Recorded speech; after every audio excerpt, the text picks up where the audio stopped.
Sir வணக்கங்க. வணக்கம் madam. எங்கேருந்து வரீங்கன்னா சார் ஈரோடு தானேங்க சார்? ஆமாம் மேடம். ஈரோடு பவானி. பவானியில். ஸோ ஃபஸ்ட்டு உங்களுக்கு ஆக்சி ப்ளஸ் எப்படி தெரியும்னா யூடியூப் பார்த்து தான் வந்தீங்க. ஆமாம் மேடம். அது எல்லாத்த விட உங்களுக்கும் எனக்கும் உண்டான சந்திப்பு வந்து ஃபஸ்ட்டு நான் கிரவுண்ட் ஃப்ளோரில் படியிலேருந்து கீழே இறங்கி வரேன், நீங்கள் நிற்கிறீங்க. நான் கேட்டேன் எப்படிங்க சார் வந்தீங்கன்னு கேட்டேன். நீங்கள் இங்கே வந்து ரொம்ப எமோஷ்னலாக பேச ஆரம்பிச்சிட்டிங்க. குருவாயூர் கோயிலுக்கு போயிட்டு ப்ரேயர் பண்ணிட்டு வரும்போது டாக்டர் சிபியோட வீடியோ பார்த்துட்டு அப்படியே கிளம்பி வந்துட்டேன். இது வந்து ரொம்ப எமோஷ்னலான மூமெண்ட்டு. அதுக்கு எல்லாத்தையும் விட நான் இன்னைக்கு நான் உங்களுக்கு இந்த பர்பஸ் ஆஃப் த வீடியோ என்ன அப்படின்னா, அதுக்கப்புறமும் நம்ம பார்த்து கிட்டத்தட்ட சந்திச்சு ஒரு 1.5 மாசத்துக்கு மேல இருக்குங்களா? இருக்கும் மேடம். 3 மாசமே இருக்கும். 3 மாசம் இருக்கு. நம்ம அக்டோபர். ஆமா, அக்டோபர் மாசம். October 9th. ஆமாங்க சார், அக்டோபர் 9 எக்ஸாக்ட்லி. அதுக்கப்புறத்துலேருந்து இப்போ தான் நம்ம மீட் பண்ணுறோம். அதுக்கப்புறம் வந்து உங்கள் லைஃப்பில் மாற்றங்கள் என்னென்னு நடந்தது?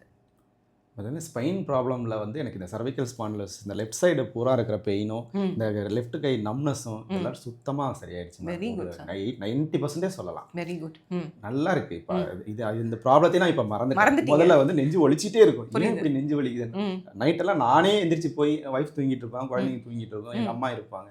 நானே வண்டி எடுத்துகிட்டு போய் இசிஜி எல்லாம் எடுத்துட்டு வந்துருக்கேன். இந்த மாதிரி நிறைய பேர் சொல்லியிருக்காங்க. அதாவது நெஞ்சு வலின்னு போய் இசிஜி எக்கோ எடுத்தால் நார்மலாக இருக்கும். மேடம், ஒரே ஒரு பேன் கேஸ் மாத்திரை கொடுத்து அனுப்பிச்சு விட்ருவாங்க. ஒன்றும் இல்லைங்க, உங்களுக்கு கேஸ் ட்ரபிள் அப்படின்னு சொல்லி அனுப்பிச்சுட்ருவாங்க. ஆனால் நம்மளுக்கு உயிர் போகிற மாதிரி வலிச்சுக்கிட்டே இருக்கும். ஏன் தான், அதாவது அந்த டைம் மட்டும் இல்லைங்க, காலையிலையும் வலிக்கும், சாயந்தரமும் வலிக்கும், வலிச்சுக்கிட்டே இருக்கும். வேலை பார்க்க முடியாது. என்னால் அந்த பெயினை நினச்சிக்கிட்டே இருக்கும். ஆனால் இப்போ நம்ம சிபி டாக்டரை பார்த்துட்டு அவருடைய ட்ரீட்மெண்ட் பண்ணதுக்கு அப்புறம் பார்த்தீங்க அப்படின்னா இந்த பெயின் இருக்கிறதே நான் மறந்துட்டேன். இப்படி ஒரு பெயின் எனக்கு முன்னாடி இருந்ததா? வலியே இல்லாம எனக்கு இவ்வளோ மெடிசன்ஸ் எடுத்திருந்தீங்க நீங்க முன்னாடி. எனக்கு இந்த லிஸ்ட் ஆஃப் மெடிசன், இந்த லிஸ்ட் ஆஃப் டெஸ்ட் இதெல்லாம் பார்த்துட்டு நீங்க ஸ்பெண்ட் பண்ண அமௌண்ட்டு அதெல்லாம் விட, பணத்தெல்லாம் விடுங்க, அது எல்லாத்தையும் விட நீங்க உங்க டைமு, ஒரு சொல்யூஷன் கிடைக்காம அலைஞ்சது, ப்ளஸ் எல்லாமே ஒரு டெம்பரரி. அந்த வலிக்கு மாத்திரை கொடுத்தா வலி நிற்கும், அதுக்கப்புறம் அந்த மாத்திரையோட பவர் முடிஞ்சதுக்கப்புறம் திரும்பி அந்த வலி வந்துடும். வலி மாத்திரைன்னு போட்டே தான் கெட்ட ஒரு மாதிரி. அதுதான், அதுக்கு தான் நீங்கள் என்கிட்ட வந்தீங்க. டேப்லெட்னு போட்டாவே ஹாஸ்பிட்டல் போயிட்டாவே டேப்லெட் தான் மேடம் கொடுக்கும். புரியுதுங்க சார். அதுக்கப்புறம் நான் சொன்னேன் உங்களை பார்த்துட்டு, சார் உங்களுக்கு வயிறு சம்மந்தப்பட்ட பிரச்சனை இருக்க மாதிரி இருக்குது, அந்த டெஸ்ட் எடுத்துகிட்டு வாங்கன்னு சொல்லிட்டு நம்ம டெஸ்ட் எடுக்க சொன்னோம். அதுக்கப்புறம் ட்ரீட்மெண்ட் ஸ்டார்ட் பண்ணோம். நம்ம இங்கே ஆக்சி ப்ளஸில் டீடாக்ஸ் ஸ்டார்ட் பண்ணதுக்கப்புறம் கட்டில் ஒர்க் பண்ண ஆரம்பிச்சதுக்கப்புறம் என்ன மாற்றங்கள் சார்? ஃபஸ்ட்டு இனிமா கொடுத்தாங்க மேடம். இனிமா கொடுத்ததுக்கப்புறம் பார்த்தீங்க அப்படின்னா மோஷன் வந்து ரெகுலர் ஆயிடுச்சு. முதல்ல வந்து ஒரு மாதிரி லூசி ஆகும், கிரீசி ஆகும், விட்டு விட்டு வந்து அப்புறம் வந்து ஒரு மாதிரி தண்ணியாக வந்துட்டு அப்புறம் கட்டியாக வரும், அந்த மாதிரி இருந்துட்டு இருந்தது. ரொம்ப சத்தமாக வரும், படன்னு.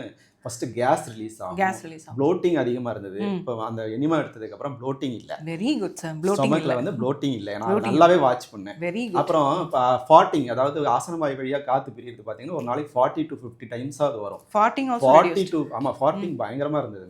இப்போ அந்த 40ல ரொம்ப குறைஞ்சிருச்சு. இதுவே நீங்க குறைஞ்சிருச்சு அப்டேட்ல தான் தெரியுது. ஆமா மேடம், லெஸ் தென் ஒரு 5 times. Very good. Less than 5 times. 40 to 50 times. என்னாரம் மதியம் 3 மணிக்கு மேல ஸ்டார்ட் ஆச்சுனா மேடம் 8-9 ஈவினிங் நைட் 8-9 மணி வரைக்கும் அந்த 40 வந்துட்டே. அது எவ்வளவு எம்பாரசிங்கா இருக்கும். நம்ம எம்பாரசிங்கா இருக்கு மேடம். எந்திரிச்சு பாத்ரூம் ஓடணும், அங்க போய் ரிலீஸ் பண்ணிட்டு வரணும், அந்த மாதிரி எல்லாம் இருந்துட்டு இருக்கு. இப்போ அது சுத்தமா எனக்கு ஒரு லெஸ் தென் 5 டைம்ஸா குறைஞ்சிருச்சு. எப்ப நான் பாத்ரூம் போறனோ, எப்ப யூரின் போறோம், அப்ப மட்டும் தான் வந்துட்டு இருக்கு. ஆனா அதுக்கு முன்னாடி வந்துகிட்டே இருக்கும். அது எவ்வளவு. ஆமா மேடம், அந்த இனிமா கொடுத்ததுக்கு அப்புறம் எனக்கு அது ஒரு பெரிய இம்ப்ரூவ்மென்ட். எனக்கு very good sir. Not only the enema treatment, it's a combined approach னு வெச்சுக்கோங்களேன். ஏன்னா நீங்க டாக்டர் சிபியும் மீட் பண்ணீங்க, என்ன வந்து ஹார்ட்லி ஒரு 2 செஷன் தான் மீட் பண்ணணும்னு நினைக்கிறேன் சார். 1 or 2ங்களா? இது வந்து 2வது தடவை தான் உங்களை பார்க்க. இன்னைக்கு தான் 2வது செஷன். அதான் உண்மை. இன்னைக்கு 2nd செஷன். ஃபர்ஸ்ட் செஷன்லயே ஒரு செஷன்லயே இந்த டிஃபரன்ஸ். ஸோ எல்லாரும், நான் நேற்று ஒரு கிளையண்ட் வந்து இவங்களுக்கு அப்படி தான் சொன்னேன், உங்களுக்கு வயிறு சம்மந்தப்பட்ட பிரச்சனை இருக்குது, நீங்கள் இது கட்டில் ஒர்க் பண்ணாதான் சரியாகும்னு. அவங்க ஏன்னா வேறு ட்ரீட்மெண்ட் கேட்டாங்க. ஆனால் நான் உங்களுக்கு இந்த விஷயத்தில் நன்றி சொல்ல வேண்டியது என்னென்னா, ஒரு தடவை மீட் பண்ணும்போது இந்த ட்ரீட்மெண்ட் எடுங்கன்னு சொன்னேன். ஒரு மறு வார்த்தை பேசல, எடுத்துட்டீங்க. ஆனால் அதுக்கான ரிசல்ட்ஸ் நீங்கள் இன்றைக்கி பார்த்துட்டு தான் என் முன்னாடி உட்காந்துருக்கீங்க. ஸோ இன்றைக்கி 2nd செஷன் வந்திருக்கீங்க. மிச்சம் இருக்க ஒரு 20-30% ப்ராப்ளமும் சார்ட் அவுட் ஆகிடும். அதில் கவலைப்படாதீங்க. ஏன்னா இதுக்காக நீங்கள் வந்து எல்லாரும் கேட்பாங்க, வந்து ஸ்டே பண்ணணுமா, தங்கி எடுக்கணுமா, இல்லை வந்து எத்தனை நாள் ஆகும் ட்ரீட்மெண்ட்? ஒரு செஷன்லேயே இந்த மாற்றங்கள்ங்கிறது எனக்கு ரொம்ப ரொம்ப பெரிய ஒரு மிராக்கிள். அதே மாதிரி நீங்கள் வந்து இன்னொரு முக்கியமான விஷயம், எங்களுக்கு எப்படிப்பட்ட கிளையண்ட் அப்படிங்கிறதோட நீங்கள் வந்து அந்த நம்பிக்கை வந்து, நீங்கள் என் உடம்பை உங்கள்கிட்ட கொடுத்துட்டேன், நீங்கள் பார்த்துக்கோங்க டாக்டர் அப்படிங்கிற மாதிரி ஒரு பர்சன். ஸோ அவங்களுக்கு வந்து நாங்கள் 100% அந்த டேக் கேர் அண்ட் ரிசல்ட்ஸ் கொடுக்கணும். அதனால தான் இன்றைக்கி ஃபுல்லாக உட்காந்து அனலைஸ் பண்ணிட்டு, நான் ஜூனியர் டாக்டர்ஸ் இருந்தால் கூட நான் எல்லாம் பார்த்துட்டு தான் கொடுப்பேன்னு நான் உங்களை வெயிட் பண்ண சொல்லியிருந்தேன். அண்ட் இன்னொரு முக்கியமான விஷயம் வந்து, நான் வந்து ரொம்ப பர்சனல், நான் எந்த ஒரு பேஷண்ட்டோட ஹிஸ்ட்ரியும் டாக்டர் சிபிட்ட வீட்டில் டிஸ்கஸே பண்ண மாட்டேன். இங்கே இருக்க விஷயம் இங்கேயோட முடிஞ்சிடும், வீட்டுக்கு எடுத்துகிட்டு போக மாட்டேன். த ஒன்லி கேஸ் இந்த வருஷத்தோட ஸ்டார்டிங்கில் நான் பேசினது வந்து உங்களோட அப்டேட் மட்டும்தான். ஸோ நான் வந்து அது கேட்டுகிட்டே இருப்பேன், எப்படி இருக்காரு சார், ஏன்னா ஈரோடு பவானிலேருந்து வராரு. ஆமாம் மேடம், இந்த மாதிரி நம்பிக்கையாக வரேன், வந்ததுக்கு எனக்கு நல்ல பலன் கிடைச்சிருக்கு. அதனால கேட்டுகிட்டே இருப்பேன். அவர்கிட்ட நீ கேட்கும்போது சொன்னார், நல்ல இம்ப்ரூவ்மெண்ட் இருக்குது, கொஞ்சம் ஸ்பைனில் நல்ல இம்ப்ரூவ்மெண்ட் இருக்குது, பெயின் இம்ப்ரூவ் ஆகிருக்கு. ஏன்னா அவருக்கு டெவலப் ஆன ப்ராப்ளம் வந்து ரொம்ப நாளாக இருந்த பிரச்சனை, ரொம்ப வருஷமாக இருந்த பிரச்சனை. ஸோ அதனால் டைம் எடுக்கும் அப்படின்னாரு. நான் சொன்னேன், இந்த 3 மாதத்துல இந்த ரிசல்ட்ஸ் வந்ததே பெரிய விஷயம். ஸோ எனக்கு வந்து I'm so grateful to doctor Sibi. நீங்களுமே அதை அவரை ஃபைன் பண்ணது, அந்த யூடியூப் வீடியோ பார்த்துட்டு வந்தது. இன்ஃபேக்ட் லாஸ்ட் வீடியோ நம்ம பார்த்தோன்னா எனக்கு எப்போ பார்த்தாலும் எனக்கு அழுக வந்துடும் சார். அவ்வளோ ஒரு எமோஷனலாக பேசியிருப்பீங்க. குருவாயூர் கோயிலுக்கு போயிட்டு. ஆமாம் மேடம், குருவாயூர் கோயிலுக்கு போயிட்டு வந்து அடுத்த நாள் எனக்கு வந்து டாக்டர் சிபி சாருடைய அந்த வீடியோ நான் பார்க்க வேண்டிய, அது காமிச்சு கொடுக்குறாரு கடவுள். ஆமாம், வேண்டுதலுக்கு எப்பவுமே ஒரு பலன் உண்டு. அதுதான் நீங்கள் பாருங்க, கூஸ் பம்ப். ஆமாம், நிறைய பேர் சொல்லுவாங்க, என்னது இது கண்ணில் படவே கண்ணில் பட்டாதான் படுறதுக்கே உங்களுக்கு ஒரு பிராப்தம் வேணும். ஆமாம், ஏன்னா அது சும்மா காமிக்கிறது எதுவும் நம்மளுக்கு யூனிவர்ஸ் வந்து காமிக்க தான் செய்யும். நம்ம அதை பிடிச்சிக்கிறதும் அது இங்கே வந்து ட்ரீட்மெண்ட் எடுக்கிறதும் உங்களோட இதுதான், பிளெஸிங் தான் சார். உங்களுக்குமே வந்து அப்பாயின்மெண்ட்ஸ் கிடைச்சது, அவரை பார்த்தது, டக்குன்னு அப்பாயின்மெண்ட் கிடைச்சிச்சுங்களா? இல்லை மேடம், கொடுக்கல. 1 மந்த் கழிச்சு தான் போட்டு கொடுத்தாங்க. சரிங்க. அப்புறம் நான் ரொம்ப இது பண்ணி கேட்டேன், ரெக்வஸ்ட் பண்ணி கேட்டேன், வலிக்குது, என்னால் தாங்க முடியல அப்படின்னு சொல்லி சொன்னேன். சரி, அப்போனா 9th அன்னைக்கு ஒரு ஷெட்யூல் இருக்குது சார், நீங்கள் புக் பண்ணிக்கிறீங்களா அப்படின்னு. தாராளமாக போடுங்க, நான் ஃப்ளைட்டை பிடிச்சி கூட வந்தேன் சொல்லி சொன்னேன் நான். அப்புறம் போட்டு கொடுத்துட்டாங்க மேடம். ஒரு 5 டேஸ்லேயே மறுபடியும் நான் வந்துட்டேன். வந்து சாரை பார்த்தேன். சாரை பார்த்து அன்னைக்கே எனக்கு அந்த லெஃப்ட் சைடு இது வந்து அவர் பார்த்து அந்த பண்ண அந்த ட்ரீட்மெண்ட்லேயே அந்த அன்னைக்கு நைட்டு நான் நிம்மதியாக தூங்கினேன், அந்த வலியே இல்லாமல். ஆமா, நான் அழுது எனக்கு கண்ணீரே வந்துருச்சு மேடம் நைட்டு. இவ்வளவு ஒரு சிறப்பான ஒரு ட்ரீட்மெண்ட்டை வச்சுட்டு எங்கெங்கேயோ அலைஞ்சிருக்கிறோம், எங்கெங்கேயோ அலைஞ்சு எத்தனையோ மாத்திரைகள் சாப்பிட்ருக்கோம்.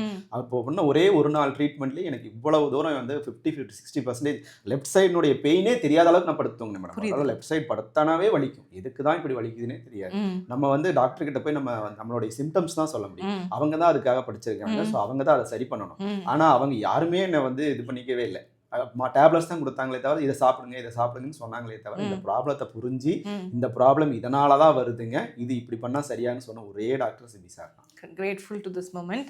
எனக்கே இது வந்து ரொம்ப எமோஷனலாக இருக்குது. நான் பிரபாகரன் சாரை பொறுத்தவரையும் எனக்கு அந்த ஊர் சைட்லேருந்து வரவங்களுக்கு வந்து ரொம்பவே ஒரு கனெக்ட் இருக்கும். ஏன்னா அவங்களாம் வந்து எப்படின்னா ரொம்ப நம்பிக்கை வைப்பாங்க, கேள்வி கேட்க மாட்டாங்க. அதே சமயம் 3வது விஷயம் வந்து பார்த்தீங்கன்னா, அந்த நம்பிக்கை வச்சுட்டாங்கன்னா அது வந்து நீங்க வந்து ஒரு 100 பேரை கூட்டிட்டு வருவீங்க, அந்த மாதிரி கிளைண்டான பீப்புள்ஸ். நீங்க எல்லாருமே என்ன கேட்குறாங்க, மேடம் நீங்க இவ்வளோ தூரம் கஷ்டப்பட்டு இருந்தீங்களே, இப்போ எப்படி நல்லா இருக்கீங்க, எப்படி இங்கே எங்கே பார்த்தீங்க, எது பார்த்தீங்கன்னு மாதிரி சென்னையில் நான் பார்க்குறேன், அட்ரஸ் இருக்குமா, நாங்களும் வர முடியுமா, அங்கே வந்து தாராளமாக தரேன், வந்து பாருங்க. எல்லாம் டிஸ்டன்ஸ் தானே தவிர இந்த ஹாஸ்பிட்டல் வந்து அங்கே இருந்ததுன்னா நிறைய பேர் வந்துடுவாங்க. மெயின்லி சீக்கிரம் உங்களோட வாய் முகூர்த்தம் வந்து நாங்கள் நெக்ஸ்ட் டைம் வந்து மல்டிபிள் பிரான்ச்சஸ் ஓப்பன் பண்ணணும்னு வேண்டிக்கிறேன்.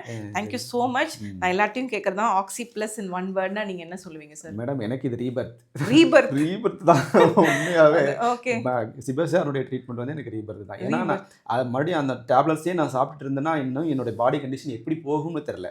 டேப்லெட் எல்லாம் சாரே சொன்னார், நீங்கள் 1 வீக்கில் டேப்லெட் நிறுத்திட்டீங்கன்னு நீங்களே சொல்வீங்க அப்படின்னு. நான் 1 வீக்கில் மேடம் ஹார்ட்லி 5 days தான். அவருடைய அந்த எக்ஸசைஸ்லேயே வந்து ஹார்ட்லி 5 daysலேயே எனக்கு எல்லாமே சரியாயிடுச்சு. பிபி குறைஞ்சிருச்சு, ஸ்லீப்பிங் டேப்லெட் போடாமல் தூங்குறேன். மொத்தம் 30 டேப்லெட் வாங்கினேன் மேடம். மொத்தம் 30 மாத்திரை வாங்கினேன் மேடம். 8 மாத்திரை தான் செலவாச்சு. 22 மாத்திரை எங்கள் வீட்டில் அப்படியே இருக்கு. ஆனால் தொடவே இல்லை. எனக்கு நல்லா தூக்கம் வருது, லெஃப்ட் சைடு வலியே இல்லை. வலியோட தூங்குற தூக்கம் வந்து தூக்கம் இல்லை, வேற வலியோட போடுறது தூக்கம் இல்லை. ஏன்னா பாடியும் ஹீல் ஆகுது. எனக்கு இந்த கட் ஹெல்த் மட்டும் நீங்க இம்ப்ரூவ் பண்ணி கொடுத்துட்டீங்கன்னா எனக்கு அது வெரி கிரேட் மேடம். ஆக்சி பிளஸ் பொறுத்த வரைக்கும் it's not a clinic or wellness center, it's a temple for கோவில்ன்றீங்க. ஏன்னா எப்ப கேட்டாலுமே சொல்லுவீங்க. இது வந்து நான் ஒரு 2 years பிஃபோர் குருவாயூர் கோயில் போகும்போது இதுதான் வேண்டேன். யாரும் வந்து இந்த இடத்து தெரிய மாட்டேங்குது, நிறைய பேத்துக்கு மக்களுக்கு ரீச் ஆக மாட்டேங்குது, அப்போ வந்து இது வந்து ஒரு கோயிலா மாறணும் அப்படின்னு வேணும்னா அதே வார்த்தையை நீங்க கோயிலுக்கு போயிட்டு வந்து சொல்றது அந்த லைஃப் இஸ் சர்க்கிள்னு சொல்லுவாங்கல்ல, அது எனக்கு கம்ப்ளீட் ஆன மாதிரி ஃபீல் ஆகுது. Thank you so much. நீங்க எப்போ கோயிலுக்கு போனாலும் இங்க வந்து இந்த கோயில நிறைய பேர் சரியாகணும்னு வேண்டிக்கோங்க. கண்டிப்பா மேடம். அதான் நான் என்ன கேட்குறவங்க எல்லாத்துக்கிட்டையுமே நான் சொல்லுவேன், நான் சொல்லியிருக்கேன் பாருங்க, நீங்க இந்த உடல்ல வலிங்கிறதுனால அவதிப்படாதீங்க, ரொம்ப நாளைக்கு மாத்திரையும் சாப்பிடாதீங்க. ஒரு தடவை நீங்க வந்து சிபி சாருக்கு அவருடைய ஹாஸ்பிட்டல் ஃபோன் பண்ணி கேட்டுட்டு அவர் சொல்ற எக்ஸ்ரே எடுத்து நேரா அவரை போய் பாருங்க, உங்களுக்கு கண்டிப்பா 100% அவர் வந்து சரி பண்ணி கொடுத்துருவாரு. கண்டிப்பா உங்களுக்கு ரிலீஃப் உண்டு. தயவு செஞ்சு இந்த மாத்திரையோடயும் இருக்காதீங்க, இந்த வலியோட இருக்காதீங்க நான் சொல்லியிருக்கேன். நிறைய பேர் வந்து கொஞ்சம் சாஞ்சி நடப்பாங்க. அதனாலதான் என் பையனுக்கு நான் அதே ப்ராப்ளம் இருந்து அவனுக்கும் கொஞ்சம் அந்த லாஸ்ட் டைம் வந்து பாத்தீங்களா ஃபேமிலி டாக்டர் ஃபர்ஸ்ட் செஷன் முடிச்சிட்டேன். அப்ப நீங்களே ஒரு பாதி டாக்டர் ஆயிட்டீங்க. என்ன பிரச்சனைங்கிறது இங்க போனா இது சரியாகுங்கிறத கண்டுபிடிக்க பழகிட்டீங்க மேடம். அதுதானே வேணும் கண்டிப்பா. என்னை பொறுத்த வரைக்கும் மேடம், இப்ப நாம போயிட்டோம் இதை நம்ம சஸ்பென்ஸா வச்சுக்கோம் அப்படிலாம் நான் நினைக்கவே மாட்டேன். நான் வச்சுக்கவே மாட்டேன். எனக்கு சரியாயிடுச்சு நீங்களும் போங்க அப்படின்னு நான் ரெக்கமெண்ட் பண்ணுவேன். எனக்கு தெரிஞ்ச விஷயங்களை நான் பேர்த்து பாஸ் ஆன் பண்ணுவேன். அதுதான் என்னுடைய ஸ்பெஷாலிட்டி. அப்புறம் ஏதாவது ஒரு விஷயங்கள் எனக்கு ஒரு சீக்ரெசி தெரிஞ்சுனா கூட அவங்களுக்கு தெரியாம இருந்து கஷ்டப்படுவாங்க. அப்ப நான் சொல்லுவேன், இதுதான் இது ஒண்ணும் கிடையாது, இதுதான் வழி, நீங்க இது போனீங்கன்னா சரியாகும் அப்படின்னு. இப்போ என் ஃப்ரெண்டோட அப்பா கூட முட்டி வலிக்குது, மடி ஏற முடியல அப்படின்னு, அதுக்கு நான் சொன்னேன், சிபி சாருடைய ஹாஸ்பிட்டல் ஃபோன் பண்ணி கேளு, ஒரு எக்ஸ்ரே சொல்லுவாங்க, அதை எடுத்துட்டு நேரா போய் பாரு. அமௌண்ட் எல்லாம் பெருசா ஆகாது, ஒன்றும் பெருசா இல்லை. நம்ம எவ்வளவோ நம்ம சம்பாதிக்கணும், எவ்வளோ செலவு பண்ணணும். கண்டிப்பா நம்ம ஹெல்த்துக்கு நம்ம இந்த செலவுகள் பண்றது ஒரு பெரிய விஷயம் இல்லை. காலையில போனா மதியம் பாத்திரலாம், நைட் ட்ரெயின் ஏறி வந்துடலாம். இப்படிதான் நான் ரூட்டிங் பண்ணிட்டு இருக்கேன். ரூட்டிங் பண்ணிட்டு இருக்கேன். சரிங்க, நான் தான் வந்து உங்களுக்கு தேங்க்ஸ் சொல்லணும். விளம்பரம் இல்லாத, அதாவது என்ன சொல்றது, எந்த ஒரு அட்வர்டைஸ்மெண்ட்டுமே இதுவரையும் நாங்கள் பண்ணதில்லை. அதுக்கு ரீசன் என்னன்னா, நீங்க தான் எங்களுக்கு பெரிய அட்வர்டைஸ்மெண்ட். அதாவது பை வேர்ட் ஆஃப் மவுத் வர கிளைண்ட்ஸ் வந்து அந்த நம்பிக்கை வந்து வேற யாரும் கொடுக்க மாட்டாங்க. நம்ம நிறைய வயசானவங்க வந்து அவங்க டியூ டு தயர் ஏஜிங் வந்து நிறைய அவஸ்தைப்படுறாங்க. அவங்க எல்லாம் என்கிட்ட கேட்குறப்ப நான் சொல்லுவேன், நீங்க போங்க, தயவு செஞ்சு போங்க, ஒரு எக்ஸ்ரே மட்டும் எடுத்துட்டு சார போய் பாருங்க. நீங்களே ட்ரீட்மெண்ட் பாதிட்டு எனக்கு ரொம்ப சந்தோஷம் சார். Thank you so much. நான் தான் உங்களுக்கு இந்த வீடியோ என் பண்ணுறதுக்கு எனக்கு மனசே இல்லை, பட் ஆனால் நிறைய பீப்புள் வெயிட் பண்ணிட்டு இருக்கனால, ஸோ நான் நாளைக்கு 2-3 days முடிச்சுட்டு உங்களை நான் மீட் பண்ணுறேன். கண்டிப்பாக. Thank you so much.